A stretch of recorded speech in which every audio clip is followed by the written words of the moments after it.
Hola, ¿qué tal? Muy buenas noches, bienvenidos a Zona Franca. En Colombia mueren aproximadamente 6.000 personas en accidentes viales y la situación, más allá de mejorar, empeora. En el 2019 tuvimos cerca de las 7.000 muertes, 6.826 para ser más exactos.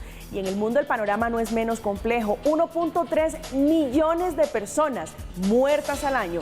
Un fenómeno de muertes evitables que realmente no se habla mucho, no se toca este asunto, un problema, o mejor, una tragedia que afecta principalmente a los más pobres y en mayor medida a los ciclistas y sobre todo a los motociclistas. En el 2019, más de la mitad de los muertos fueron moteros, ciudadanos que murieron en un accidente vial mientras manejaban su motocicleta. La violencia vial tiene muchos orígenes, la injusticia que parece no funcionar en estos casos, la falta de una óptima red de infraestructura vial y sobre todo la falta de cultura ciudadana. La violencia vial no solo genera muertos, también miles de ciudadanos con secuelas a los que los accidentes de tránsito les ha cambiado la vida, ya sea como víctima o como victimario. Esta noche hablaremos qué está haciendo el país mal y qué hace bien en materia de violencia vial. De esta manera entramos en Zona Franca.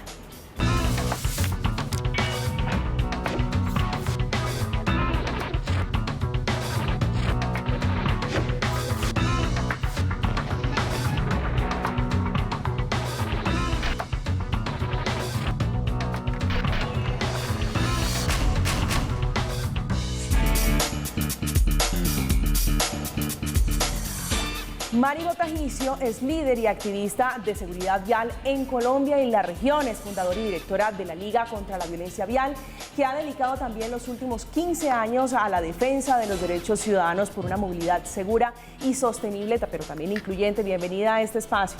Muchas gracias. También está con nosotros Juan Pablo Bocarejo, exsecretario de Movilidad de Bogotá, es ingeniero civil y director en transporte, investigador y profesor en transporte, desarrollo urbano y economía. Señor Bocarejo, bienvenido a Zona Franca. Gracias, buenas noches a todos. Se une a esta conversación Darío Hidalgo, que es experto en movilidad, investigador y practicante de movilidad sostenible, miembro de la Fundación Visión 03. Bienvenido a este espacio. Muchas gracias por la invitación. Mari, pues quiero comenzar con usted. Usted que dice, ha hecho investigaciones sobre este tema, que no es un tema minúsculo. ¿Qué estamos haciendo mal? ¿Cómo estamos en materia de seguridad vial en Colombia?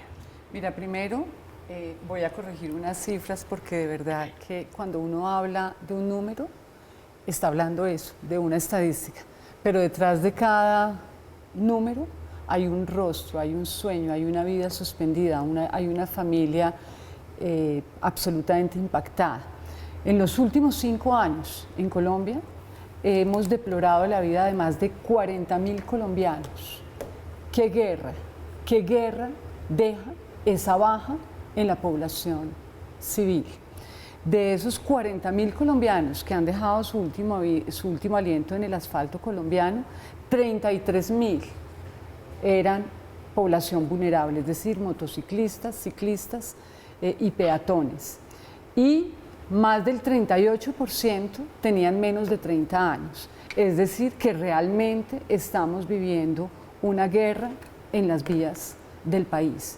¿Qué estamos haciendo mal? Mire, la década pasada teníamos una serie de medidas que la Organización Mundial de la Salud y las Naciones Unidas pidieron que fueran adoptadas. Dentro de esas, la velocidad. La velocidad es el factor de mayor riesgo, la velocidad es el factor de base en la violencia Pero estamos vial. hablando que estas 40.000 personas que perdieron la vida, que ustedes se dejaron la vida en el asfalto, que por supuesto no son cifras, están detrás de ellas muchas familias y el drama de familias. ¿Estos accidentes fueron accidentes en vías urbanas o en vías rurales, en vías nacionales? ¿Tiene ese dato? Sí, bueno, primero lo único accidental en un accidente de tránsito es el nombre del que va a morir. En Colombia el 58% de las muertes ocurren en municipios que no son capital de departamento, es decir, en los sitios más alejados del país con menos posibilidades de ascenso social. Pero adicionalmente, en el 2019, el 89% de las personas que fallecieron o que vidas que dejamos perder, no habían culminado la escuela, la básica secundaria. Es decir, que estamos cada vez ampliando esa brecha de inequidad social. ¿Usted cómo lo ve, Darío? Pues sí, nosotros llevamos en este momento estadística diaria de qué nos pasa con el COVID. Y todos los días sabemos cuántas fatalidades hay, cuántas personas están infectadas. En el tema de violencia vial, pues la verdad, todos los días también están muriendo personas y esa no las registramos, sino las estamos reportando un tiempo después. Y de hecho, para la población más joven, la violencia vial es 3 veces más grave en términos de impacto que el COVID. Cuando hablamos de gravedad, ¿es mortalidad? Tenemos una mortalidad en menores de 30 años que es 3 veces mayor que la mortalidad por COVID.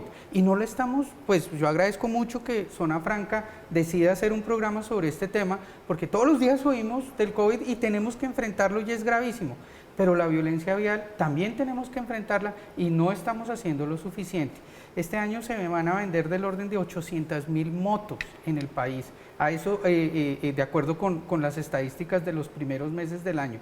Y la mayoría de esas motos no tienen ni siquiera los elementos básicos de seguridad que se exigen en otras partes del mundo y son manejadas principalmente por jóvenes, por menores de edad inclusive, y ahí estamos teniendo que nuestra población más joven no solo dejó de ir a la universidad, dejó de ir a la escuela, sino también se está muriendo en las vías de nuestro país. Doctor Bocarejo, ¿usted desde qué perspectiva ve este programa? Realmente, estas cifras, excúseme, realmente son dolorosas, son impactantes. En los últimos 5 años, 40.000 personas. Usted fue secretario de Movilidad de Bogotá. ¿Cómo debe uno tomar estas cifras? Es decir, ¿desde dónde parte uno para analizar qué es lo que está pasando con este problema? Nosotros como sociedad necesitamos hacer visible esta pandemia. Como nos decía Mari y Darío, las cifras de los siniestros viales son realmente muy preocupantes, son altísimas. Si hablamos de los jóvenes, que un poco ese tema, digamos, es central para nosotros, muere, o en el año 2020, murieron 3 veces más jóvenes en las vías en siniestros viales que por COVID. Y de alguna manera nuestra sociedad no registra eso y no le da la importancia que se debe. Una de las cosas que nosotros planteamos desde la Secretaría de Movilidad en el periodo 2016-2019 del alcalde Enrique Peñalosa era que lo más importante para la Secretaría de Movilidad era que la gente no se muriera en las vías, y eso se reflejó en el presupuesto y eso se reflejó en las políticas, y cambiamos la estructura de la Secretaría de la Movilidad para que la oficina encargada de la seguridad estuviera en el nivel más alto, al lado del secretario. Entonces, realmente lo que necesitamos primero es que se cambien muchas percepciones que tiene nuestra sociedad frente a este tema. Primero, que no conoce el tema y lo ignora. Y segundo, que tiene unas actitudes y unos convencimientos que van contra la seguridad vial. Uno de los más graves es el tema de la velocidad. Se han hecho encuestas frecuentes, en Bogotá especialmente, sobre la percepción que tiene la gente de la velocidad.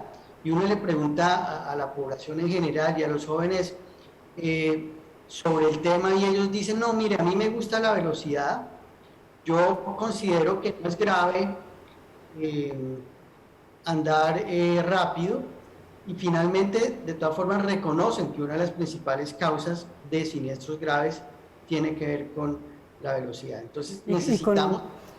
Con un problema todavía más grave, y es que nosotros somos 52 millones de peatones y tenemos 15 millones de vehículos, pero esos 15 millones de vehículos nos están matando, y queremos seguir insistiendo en que la responsabilidad es únicamente atribuible al conductor. Y resulta que no. Pero el responsable es el conductor de un vehículo, o el responsable...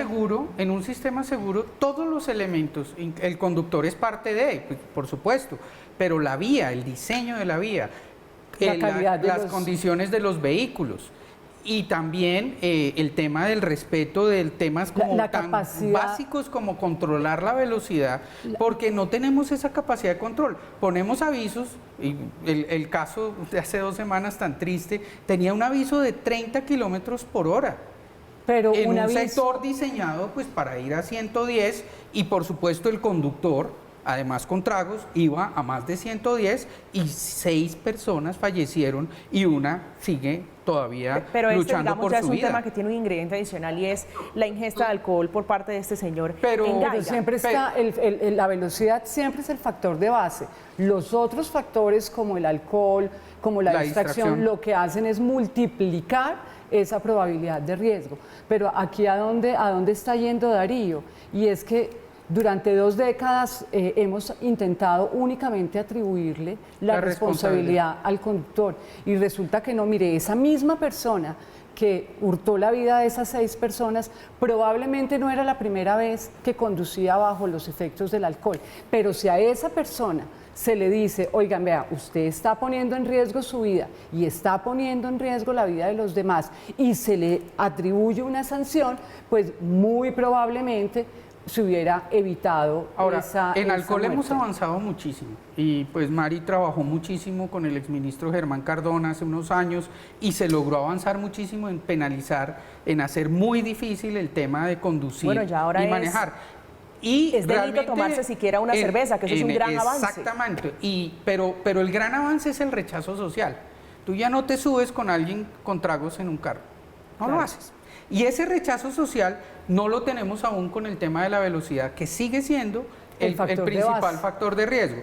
A una velocidad moderada, en ese grave accidente con alcohol envuelto, a una velocidad moderada no estaríamos recordando la muerte de 6 jóvenes en un atropello, porque a una velocidad moderada no suceden las muertes. Y esa es una zona semiurbana que incluso tiene señalización de 30, pero físicamente la vía le está diciendo a los conductores vayan a toda, porque el diseño vial está hecho para ir a toda. Y le está diciendo a los peatones, ¿saben qué? Ustedes tienen que caminar 300 metros hasta un puente peatonal Subir, y esa es su bajar, solución, esa es su solución. cuando la solución debe ser un cruce a nivel de baja velocidad que permita que los peatones no tengan que interactuar con los vehículos a alta Es decir, velocidad. en la medida en que nosotros logremos fortalecer todo el sistema, que es la infraestructura, es la seguridad de los vehículos, es la capacidad que tengamos para controlar esas conductas de riesgo, es la misma gestión institucional de la que está hablando el profesor Bocarejo, lo que hicieron con la Secretaría de Movilidad.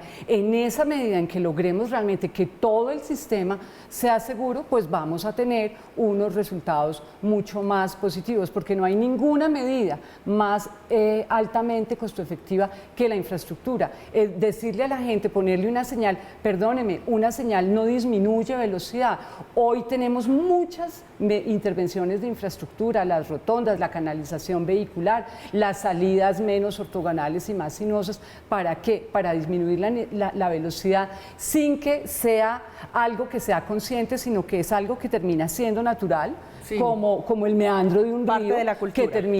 que termina realmente el mismo entorno hace que el individuo se comporte de cierta manera, ¿sí? Porque Pero la Juan Pablo infraestructura tuvo está muchos diseñada. problemas Sí. como secretario de Movilidad en su momento para Claro. hacer la reducción de velocidad, porque la gente piensa que ¿Cómo le manejar rápido fue, es manejar doctor bien. Bocarejo, con esa expectativa, con esa idea que tenía usted de trabajarle a ese tema que estamos hablando hoy, es reducir la velocidad?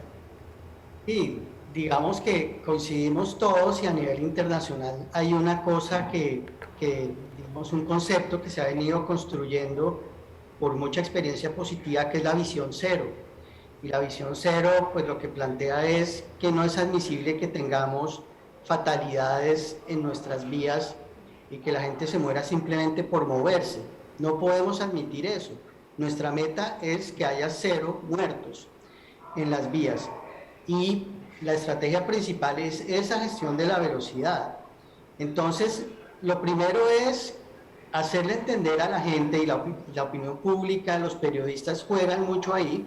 Yo me acuerdo que había periodistas muy renombrados en la ciudad que nos criticaban mucho porque poníamos reductores de velocidad. Ellos no entendían que, por ejemplo, en la zona G, en donde tenemos una cantidad de personas que todos los días cruzan la calle porque es una zona comercial, pues lo más importante es que cruzaran ellos la calle con seguridad y no el tema que tuvieran que reducir un poco la velocidad de los vehículos. Pero digo, doctor Bocarejo, tal vez ese reproche de los periodistas, se lo pregunto yo a manera de pregunta, pues no es porque la velocidad promedio en Bogotá, pues si bien es de 30 kilómetros en algunas zonas, realmente no, porque la ciudad está colapsada. Sí. O sea, eso en el papel existe, pero en la práctica la realidad es otra. Pero la velocidad es extrema y causa las mayores fatalidades, no la velocidad promedio. Son las velocidades extremas. Y sí tenemos velocidades extremas a la 1, a las 5 de la mañana. Tenemos velocidades extremas en el sentido contrario al trancón que viven muchos bogotanos. Entonces muchas veces nos dicen, no, si en Bogotá no se puede ni andar. Sí, hay personas que andan. Y el 20% de los conductores exceden la velocidad definida, de acuerdo con un estudio muy detallado que hizo Johns Hopkins con la Universidad de los Andes, cuando menos del 1% está conduciendo con exceso de alcohol. Y rechazamos el alcohol, y el alcohol es un riesgo gravísimo, pero de alguna manera ya lo hemos logrado a través de comunicación, a través de control, a través de cultura ciudadana, ese tema. Pero en velocidad todavía estamos lejos, todavía nos critican. Pero además, porque hay un gran paradigma con el tema de la velocidad promedio. Mire, es mucho más fácil, es decir, la gente cree que ir a 50 kilómetros por hora realmente va a ralentizar el tráfico. Al contrario, si nosotros logramos, si la velocidad promedio está acá y nosotros logramos que todos los vehículos en sus velocidades individuales vayan lo más cercano a esa velocidad promedio, ¿qué va a pasar?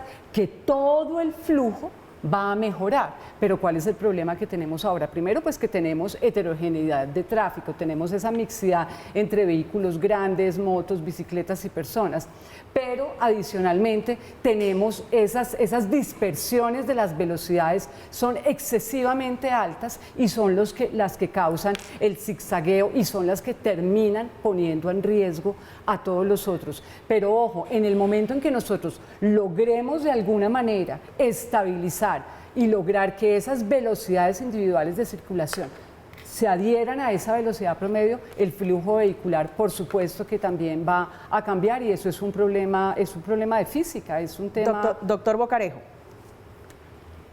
Lo crítico realmente es que usted vaya a 100 kilómetros por hora para llegar al semáforo o para llegar al trancón.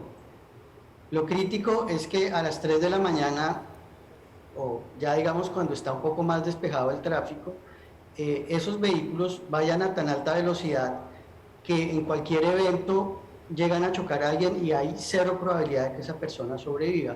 Hay mucha investigación frente a eso. Si usted lo choca a un vehículo a 60 kilómetros por hora, es como si usted se cayera de un edificio de 6 pisos. Usted no tiene prácticamente posibilidad de sobrevivir. Y la gente no tiene esa percepción, pero realmente eso es lo que sucede. Cuando usted va a 60, 80 kilómetros por hora, la visual que usted tiene es mucho menor que si usted va más despacio. Usted se da menos cuenta de lo que sucede en su entorno, aumentan los riesgos. Y la distancia de frenado. Se demora mucho más en la distancia de frenado. Y ahí es en donde pues, está demostrado que necesitamos cambiar esa práctica. Y la pérdida de tiempo, así como bien dice Mari, no, el tráfico más fluido a velocidad constante funciona mucho mejor. Pero si inclusive fuera la diferencia entre 60 y 50 kilómetros por hora, son 2 minutos en un viaje de 10 kilómetros. ¿Y a cuántas personas pones No es nada, pero uno siente que eso puede ser muchísimo. 2 minutos en un viaje de 10 kilómetros, son 12 segundos por kilómetro. 12 segundos. Entonces no es que sea un tema gravísimo que acabe con los tiempos de viaje, pero tenemos como una fijación tan alta. Yo creo que es culpa de la Fórmula 1, es culpa de tanta promoción que tenemos de los vehículos, que andar rápido es la felicidad, y pues realmente en Bogotá nos presentan que los carros y las motos podrían ir rapidísimo, pero la verdad, eso es solo en las propagandas. En la realidad, es solo salir para ver la realidad. En otra cosa. Y de la realidad queremos hablar porque hemos preparado una nota para conocer la tragedia de la violencia vial en las zonas.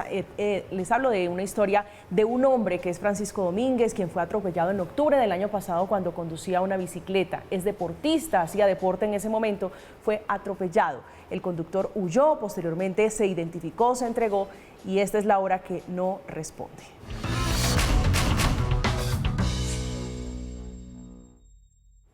como solo hay 2 carriles, uno de ida y otro de venida, el carro no le importa y por adelantarse otro carro, invade nuestro carril y nos embiste. Cada año mueren en el mundo 1.3 millones de personas en siniestros viales y en Colombia en 2019 fueron 6.826 personas, 6.826 vidas humanas. Francisco no murió, pero su vida le cambió.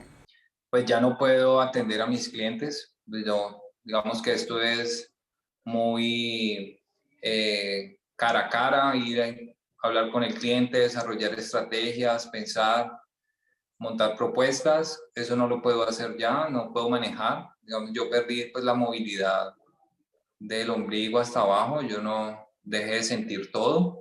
Él ha sido testigo de la inoperancia de la justicia en los siniestros viales. El tipo se entregó, pero igual no respondió. O sea, ni siquiera dio la cara. Dio la cara a un abogado. Y ese abogado dijo que ellos iban a repararme, que ellos asumían la responsabilidad, que el señor, su apoderado, asumía toda la responsabilidad, que él había cometido el hecho y que él iba a repararme. Ese es el momento en que no nos han pagado ni un taxi.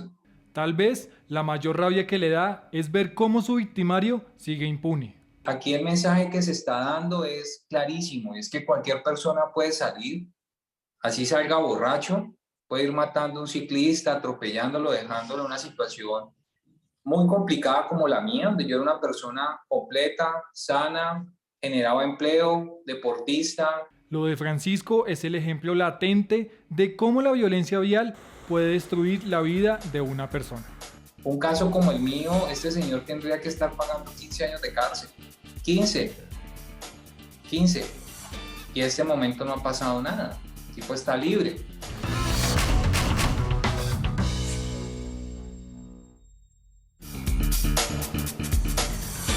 Estamos de vuelta, de regreso en Zona Franca. Estamos hablando de seguridad vial de las vías de Colombia, donde en los últimos 5 años cerca de 40.000 personas han perdido la vida. Estábamos conversando, Darío, sobre lo que usted decía. Nos creemos Schumacher, nos creemos Montoya y causamos tragedias, causamos daños. Es una tragedia en doble vía. Sí, pensamos que manejar rápido es manejar bien. Y de hecho hay una gran diferencia de género. Las mujeres son mucho más cuidadosas en la conducción y en la cultura popular dice las mujeres manejan mal, cuando son mucho más cuidadosas. La mujer está estigmatizada en las vías. Exactamente. Y lo que realmente sucede es que por ser más cuidadosas tienen menos incidentes. Nosotros tenemos una desproporción gigantesca entre los hombres que mueren en incidentes de tráfico y las mujeres. Es un 80% a 20%. Y está reflejando muchas cosas culturales alrededor de el uso de las vías. Porque muchas de las mujeres que mueren es en calidad de pasajeras. O peatonas. Es decir, mueren porque el que conducía era un hombre. Entonces, mire esa disparidad, esa relación de fuerzas que nosotros tenemos acá entre los vehículos grandes, los vehículos pequeños, el peatón, pero entre las mujeres y los hombres. Y eso reviste de una gravedad que ninguna sociedad medianamente civilizada puede seguir aceptando. Cuando uno va y le pregunta a un hombre la razón por la que maneja rápido, por la que conduce, como si fuera Michael Schumacher o Juan Pablo Montoya, ¿qué razón dice? Yo creo que tiene que ver mucho con ese sentimiento de libertad, con ese sentimiento de grandeza, de todopoderoso, pero yo creo que sobre todo tiene que ver con un tema de un valor social. A nosotros nos han vendido la velocidad, por eso Juan Pablo hace unos años hablaba de la apología a la velocidad, y nos han vendido la velocidad como el instrumento de progreso, como ir más rápido. Y no es cierto, en la mayoría de los casos el ciudadano no es realmente que quiera ir más rápido, quiere ir en un tiempo confiable, y eso es lo que no nos, digamos que en la transmisión de valores y en esas instituciones socializadoras de esos valores, pues nos estamos equivocando. Doctor Bocarejo, la ponderación acerca de la velocidad, usted nos venía haciendo un análisis profundo sobre su campaña, sobre lo que usted ha promovido a la hora de subirse a un vehículo, llámese bicicleta, llámese motocicleta o carro. ¿Qué se debe tener en cuenta? Es decir, a la hora de subirse lo que debemos ponderar, el cinturón, la velocidad, ¿cómo trata uno, sobre todo cuando uno es un pasajero? Yo creo que ahí hay muchos elementos que uno debe como coger el reflejo. Digamos, lo primero que uno diría es planear bien su viaje. Yo creo que en parte, a veces en ciudades congestionadas como Bogotá, queremos ir rápido 30 metros, que es lo que nos deja el tráfico, porque siempre vamos tarde. Entonces yo creo que planificar bien el viaje, usar las tecnologías que nos permiten escoger las mejores rutas, eso ya es un buen comienzo. Nosotros en Bogotá tenemos algunas prácticas muy positivas de seguridad vial.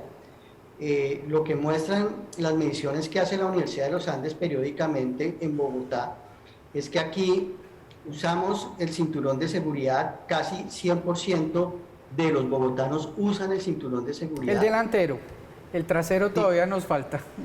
El delantero. 100% de los bogotanos se ponen el casco, los motociclistas y los pasajeros, lo que no sucede en otras partes del país. El tema, digamos, que también es muy en la crítico. en la costa es exótico encontrarse a alguien realmente con un casco de seguridad. Pero tampoco hay control.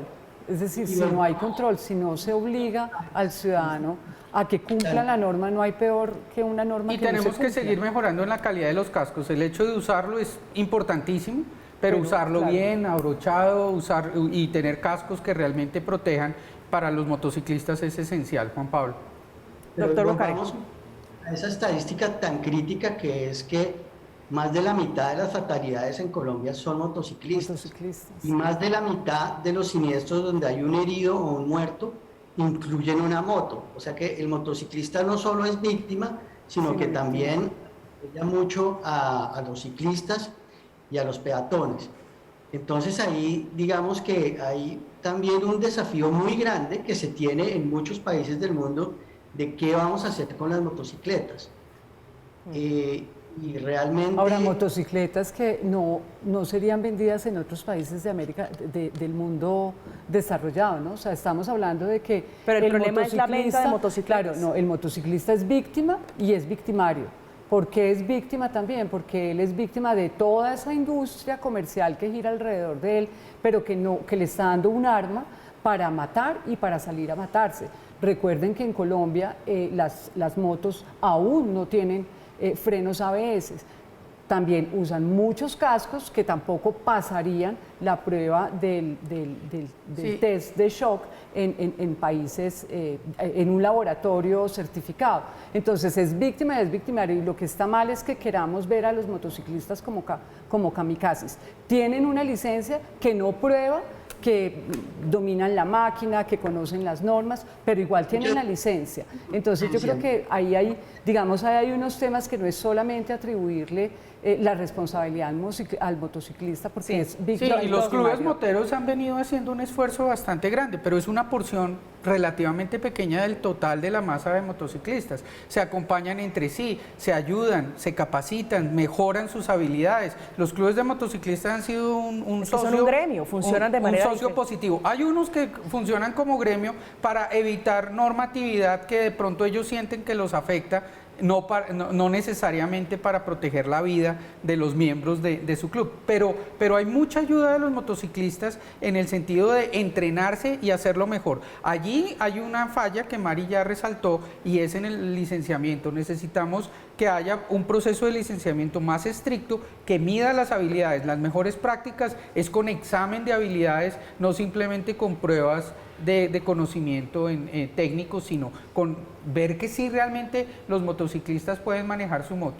Y pues allí el tema más grave ha sido siempre esa interacción del motociclista con el peatón, que se convirtió en la interacción más grave en la mayoría de ciudades colombianas.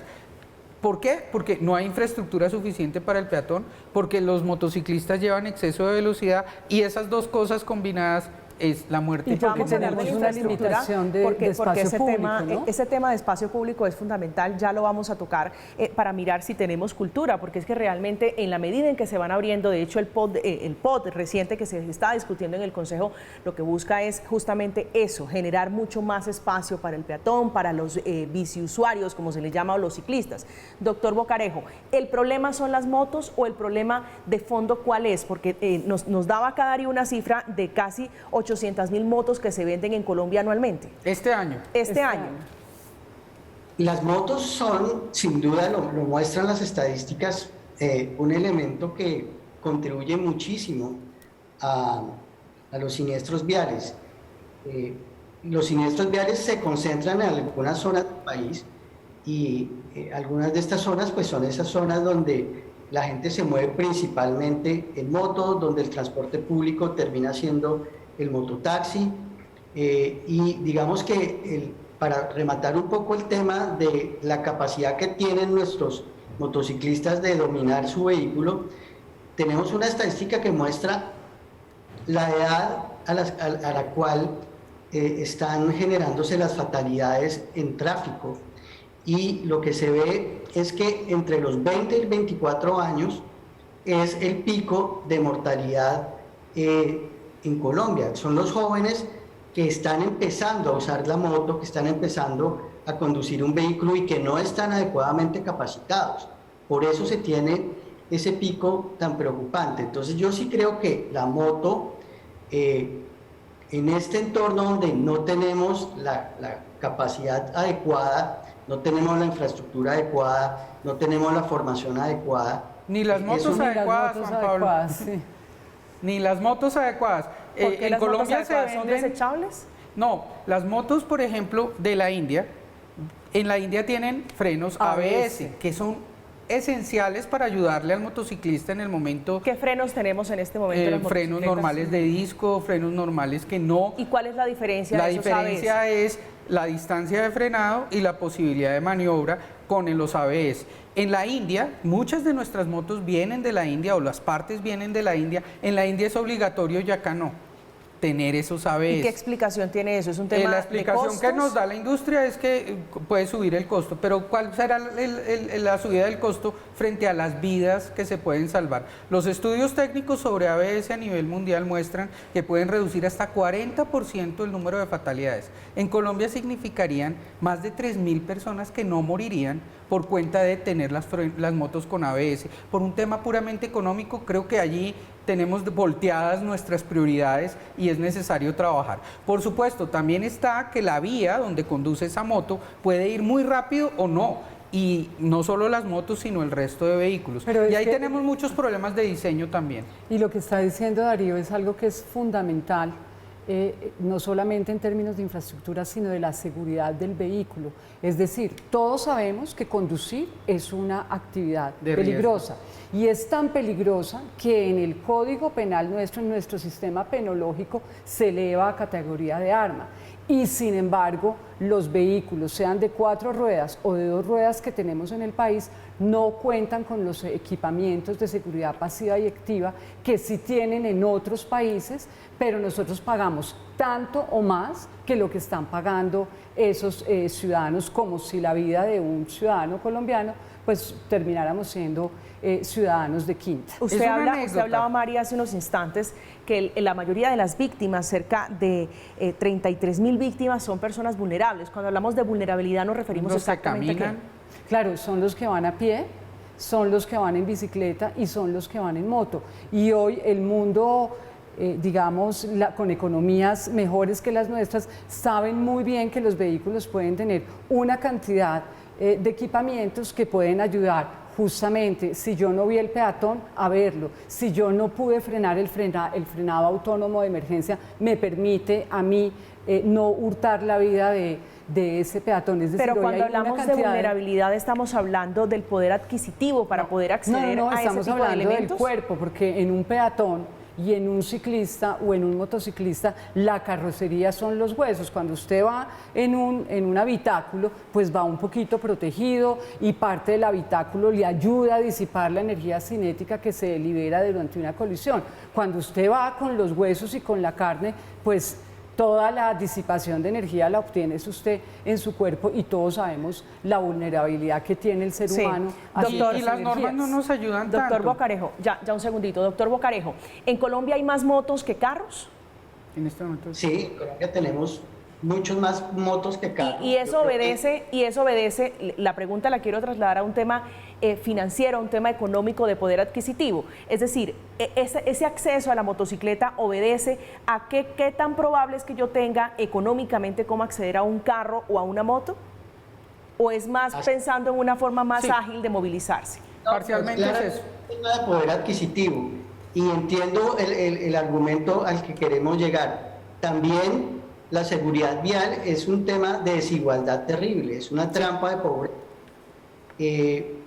Los que tienen que andar, los que hacen sus viajes a pie, cuando miramos cómo se mueve en una ciudad la población, obviamente los más ricos se mueven en automóvil, donde están mucho más seguros, y quienes están expuestos, y lo vemos también en donde suceden los accidentes, pues los que están expuestos son los que andan a pie, los que andan en bicicleta, en moto, y si vemos entonces ese mapa de siniestros viales, suceden mucho más en barrios y en vías de ingresos medios y bajos que de ingreso alto.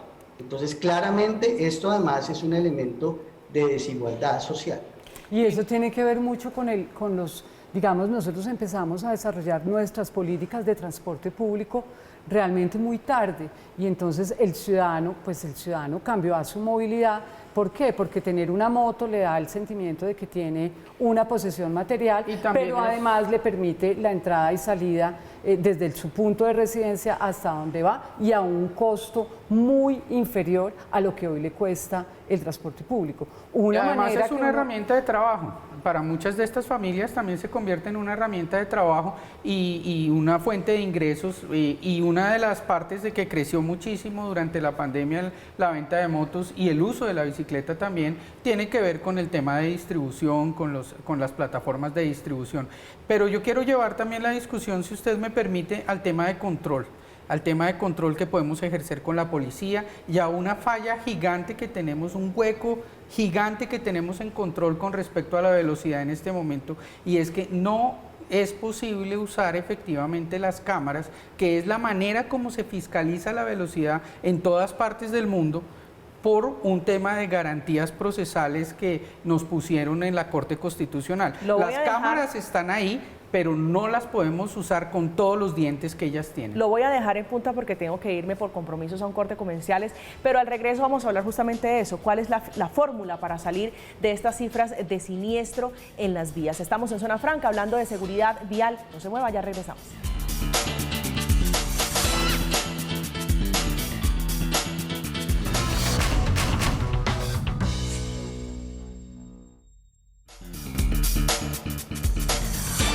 En el 2019 se registraron cifras aproximadas de 7.000 muertos en vías. Esta cifra refleja, por supuesto, el drama que viven las familias que tienen esta tragedia en las calles, en las casas, familias que han perdido seres queridos por imprudencias, por mal estado de la vía y, por supuesto, por la justicia, por las personas que tienen la obligación de controlar no solamente la seguridad y la velocidad en las vías. Estábamos hablando hace unos instantes, usted planteaba las cámaras de vigilancia que dice que son cámaras salvavidas. Sí. Le pregunto con todo respeto, la fórmula entonces es, si se puede entender de esa manera, es ponerle un policía de tránsito a cada persona que esté al frente de un volante. No es ponerle un policía de tránsito. Esto es una mesa de 4 patas. Por un lado tenemos la infraestructura que tiene que diseñarse para que en caso que cometamos errores no nos muramos por ellos. Los vehículos que tienen que tener unas condiciones específicas para que el vehículo ayude a los conductores en caso de distracción, error, para que el choque, en caso de que suceda, no sea tan grave, y cuando sucede el choque, los airbags, los cinturones de seguridad y otros sistemas de protección permitan que las personas que están adentro, incluso las personas que están afuera, no sean tan graves. El comportamiento de las personas y el tema básico de ese comportamiento, que es la educación, el tema del control. Tenemos que tener las 4. Por mucho tiempo hemos dicho que educando resolvemos el problema. Es ponerle demasiada responsabilidad a la parte más débil de la cadena de la seguridad vial, que es el comportamiento humano. Por supuesto que tenemos que educar y hacer campañas y capacitar y licenciar adecuadamente, pero para aquella porción, y tenemos una porción de conductores que siguen excediendo los límites de velocidad, en Bogotá es el 20%, en otras partes del país puede ser una cifra mayor, hay que ejercer un control, y ese control es mucho más efectivo con dispositivos electrónicos que están permitidos en nuestra legislación. Lo que no está claro en nuestra legislación por cuenta de una decisión de la Corte Constitucional es que no se le puede poner la pena al dueño del vehículo porque no necesariamente él iba conduciendo. Entonces, en este momento se pone el comparendo, el dueño del vehículo va y dice no estaba conduciendo y hasta ahí llega el proceso. Tenemos que buscar un mecanismo para que exista un nivel de solidaridad, no quiere decir culpabilidad, por lo menos de información. Un dueño del vehículo sabe quién lo iba conduciendo, siempre va a saber quién iba conduciendo el vehículo, a menos que se lo hayan robado, pero en ese caso tiene que haber puesto el denuncio, etcétera. Entonces, hoy estamos protegiendo a los infractores, estamos protegiendo a aquellos que están generando los siniestros graves en la vía, al señor de Gaira y a la persona que mató al joven Julián en Chía. Los estamos protegiendo. ¿Por qué? Porque las garantías procesales están por encima de la vida. Mari, yo quisiera preguntarle no solamente sobre la edad madura, la edad prudente para que una persona se ponga al frente de un volante, sino además sobre las consecuencias, digamos, que tiene el impacto psicológico en las personas que en alguna oportunidad han sufrido algún siniestro en la vía. Yo voy a contestar las dos preguntas, la anterior y esta. Y la primera, y es que quiero decir que en todas las dinámicas sociales hay unas reglas del juego. Si fuéramos capaces de autocontrolarnos, pues no hubiéramos creado un Estado social de derecho. Entonces, el punto con el control es el siguiente, que el ciudadano tiene que saber cuándo se está comportando bien y cuándo se está comportando mal. Cuando lo hizo mal, el Estado tiene que intervenir y tiene que entrar a sancionar porque está rompiendo ese equilibrio social de esa dinámica social que se da en un espacio vital como es la vía. Entonces, por eso, creer que la persona solita va a decidir que yo me voy a comportar bien, eso no sucede. Yo quiero contarles algo. En Francia, en el año 1973, Francia llegó a tener 17.000 vidas perdidas por siniestros viales. En el año, hacia finales a inicios del 2000, las reglas cambiaron y el ciudadano que no respetaba las normas de tráfico, pues era un ciudadano que era sancionado. Y para eso se empezó con toda esta política de sanción control automático y también obviamente con una política Pero aquí de también hay sanciones educación, para quien no respete. prevención. No, aquí no hay sanciones porque es que la sanción no se da cuando el policía lo para a usted y le pone el comparendo. La sanción se da cuando se hace efectivo, es decir, cuando usted realmente tiene que ir y pero pagar hoy es el decir, comparendo. si yo no tomo un camino Colombia, peatonal, una vía peatonal que me corresponde como peatón y me sorprende un policía, ¿no me pone un comparendo? Es decir, Le puede poner el comparendo, pero si usted no lo paga, mire, hoy creo que Bogotá es de los que tiene mejor índice de recaudo por sanciones a las normas de tránsito, pero la gente sencillamente no las paga. Mire, ustedes recordarán que en el año 2013 se llevó la alcoholemia a 30 millones de pesos. ¿Cuántas multas por 30 millones de pesos se pagaron en Colombia? Ninguna. Entonces, tiene que haber clarísimamente, no se trata de que haya un policía por cada persona, pero sí tiene que haber una política de sanción eficaz, una política de sanción que le diga al ciudadano lo bueno y lo malo en el aspecto social. Y cuando decidió que cometía el error o que tenía la conducta temeraria, pues que entre a sancionar. Pero no hay nada peor para una sociedad que una ley que no se respeta, que una ley que se puede pasar por la galleta. Doctor Bocarejo, ¿cómo estamos en materia de recaudo, aprovechando esta inquietud que deja Mari sobre las falencias que hay a la hora de hacer efectivas estas sanciones? Digamos que en todo el mundo hay como una regla clara frente al tema de control, y es que de alguna manera el ciudadano debe sentir que si comete una infracción va a pagar, va a ser sancionado. Es un efecto disuasorio. Y realmente lo que sucede acá, si usted le pregunta, se han hecho varias encuestas de esto, si usted le pregunta a un ciudadano qué probabilidad hay de que usted lo cojan haciendo una infracción, bajísima. ¿Qué probabilidad hay de que usted pague esa sanción? Aún más baja.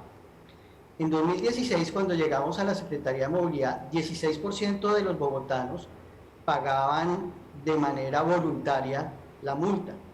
Y había mucha gente, después de un proceso coactivo, es decir, que se les decía, se les embargaba la casa o el vehículo. Finalmente no llegamos a la mitad de quienes eran sancionados que pagaran la multa. Nosotros tuvimos que llegar al extremo de empezar a hacer embargos de cuentas bancarias y de salarios para que realmente los bogotanos sintieran que si usted comete una infracción y una infracción grave, usted la tiene que pagar. Y esto no era para recaudar más dinero, realmente ese no era el interés. El interés era realmente para contribuir y construir uno de los pilares que mencionaba Darío, que es fundamental para esto y que a nivel internacional pues es probablemente el pilar más efectivo, que es el pilar de autoridad, el pilar de control.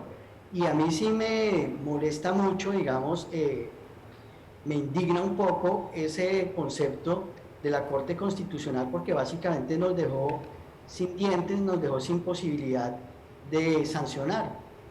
Entonces, un poco lo que dice Sí, protege al infractor porque al que no infringe le sale gratis. O sea, y son la mayoría de los conductores.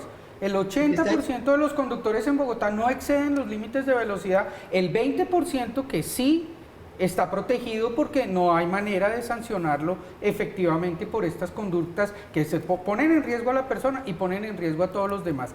El tema de velocidad es lo que agrava todo. Agrava el alcohol, agrava las distracciones, agrava las condiciones del vehículo. Los conductores nobles también. Es decir, un conductor noble no debería exceder, un conductor noble no tiene la pericia para manejar como maneja una persona que tiene 3, 4, 5 o 7 años. Por ejemplo, nosotros presentamos un proyecto de ley justamente donde se le ponían unas condiciones especiales a los conductores nobles. ¿Para qué? Para irlos educando en valores. Usted no va a exceder los límites de velocidad, usted va a ir un poco más despacio que el resto de las personas porque su pericia es inferior. Es decir, había una serie de medidas que se llevaban a los conductores nobles. ¿Para qué? Porque mire, al final de todo esto se trata de que no hayan muertos, pero de que una persona no se convierta en asesino también, porque nadie quiere salir. Sí, es que es una tragedia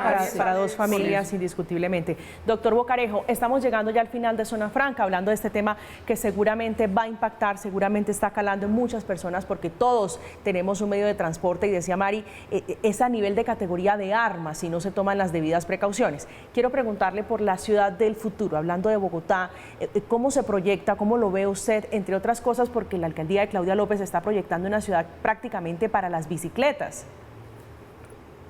Yo creo que un poco lo que se está viendo en el mundo es que la seguridad vial empieza cuando usted piensa la ciudad, cuando usted diseña la ciudad, cuando usted define las normas para que crezca la ciudad. Ahí es donde empieza la seguridad vial. Entonces a mí me parece muy valioso que se privilegie el espacio público, me parece muy valioso que ese bien, que es el bien más escaso de los bogotanos, que es el espacio público, y cada vez se le dé más al peatón, cada vez se le dé más a los ciclistas para que puedan tener una movilidad más protegida. Obviamente, detrás de esto también hay una visión de sostenibilidad, una visión de privilegiar los modos que son más limpios, en este caso pues la bicicleta, el transporte público. Ese plan de ordenamiento territorial plantea que las prioridades de inversión se vayan también a esa red de transporte masivo. Entre más generemos, y eso lo mencionaba Mari, entre más generemos un sistema de transporte público de calidad, probablemente las personas de menores recursos van a estar menos tentadas por usar la moto, que además ellos saben que es más riesgosa. Entonces yo sí creo que esa visión de futuro es una visión, el futuro de la ciudad es una ciudad donde tenemos 0 muertes en tráfico. Y 0 muertes en tráfico significa proteger a los vulnerables, significa tener sistemas excelentes de transporte público, que es un poco la visión que se ha venido teniendo en la ciudad en los últimos años. La ciudad del futuro. Juan Pablo Bocarejo, muchísimas gracias por acompañarnos esta noche en Zona Franca. Muchas gracias. Mari. No, algo muy puntual, nos tenemos que ir ya. Solo quería complementar que la ciudad del futuro es la ciudad para los ciudadanos, es la ciudad a la marcha, es la ciudad donde todavía podemos ver jugar a nuestros hijos, donde los niños pueden salir a la calle sin temor a que pierdan su vida. La ciudad del futuro es la ciudad de los ciudadanos. Mari Botajicio, muchísimas gracias por estar acá en este espacio. Gracias. Darío, un gusto. Lo mismo, vamos a tener una ciudad en el futuro donde tengamos 0 muertes viales, 0 emisiones contaminantes y 0 exclusiones de las personas, porque hoy tenemos una gran inequidad. Muchas gracias. Juan Pablo Carejo, Mari Botajicio y Darío Hidalgo hablando esta noche en Zona Franca de seguridad vial, de la ciudad del futuro, de una ciudad sin siniestros en las vías. Feliz resto de noche para ustedes.